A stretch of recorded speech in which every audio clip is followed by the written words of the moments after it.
नमस्कार दोस्तों, हमारी आज की कहानी है नेत्रहीन। एक बार एक राजा अपने सहचरों के साथ शिकार खेलने जंगल में गया था।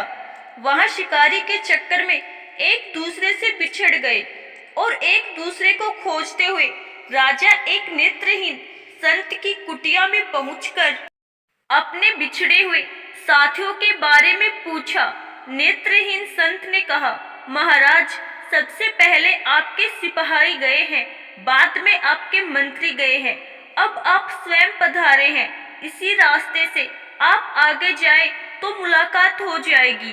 संत के बताए हुए रास्ते में राजा ने घोड़ा दौड़ाया और जल्दी ही अपने सहयोगियों से जा मिला और नेत्रहीन संत के कथानुसार ही एक दूसरे से आगे पीछे पहुंचे थे।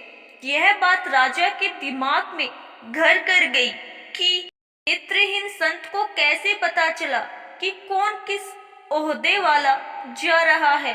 लौटते समय राजा अपने अनुचरों को साथ लेकर संत की कुटिया में पहुंचकर संत से प्रश्न किया कि आप नेत्र विहीन होते हुए कैसे जान गए कि कौन जा रहा है, कौन आ रहा है। राजा की बात सुनकर नेत्रहीन संत ने कहा, महाराज, आदमी की हैसियत का ज्ञान नेत्रों से नहीं, उसकी बातचीत से होती है। सबसे पहले जब आपके सिपाही मेरे पास से गुजरे तब उन्होंने मुझसे पूछा कि ए अंधे, इधर से किसी को जाते हुए की आहट सुनाई दी क्या? तो मैं समझ गया कि यह संस्कार विहीन व्यक्ति छोटी पदवी वाले सिपाही ही होंगे।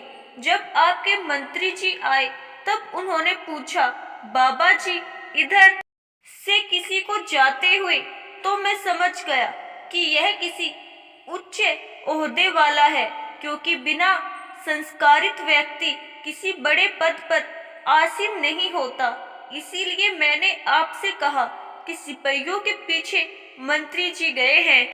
जब आप स्वयं आए तो आपने कहा, सूरदास जी, महाराज, आपको इधर से निकल कर जाने वालों की आहट तो नहीं मिली।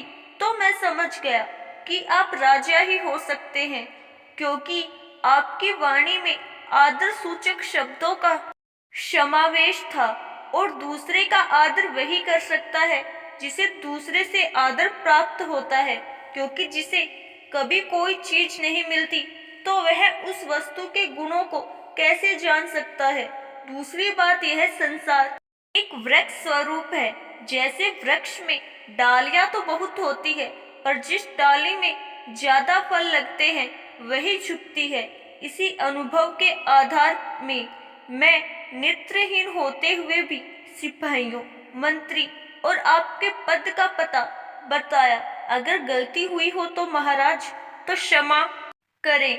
राजा संत के अनुभव से प्रसन्न होकर संत की जीवन वृत्ति का प्रबंध राजकोष से करने का मंत्री जी को आदेशित कर वापस राजमहल आया।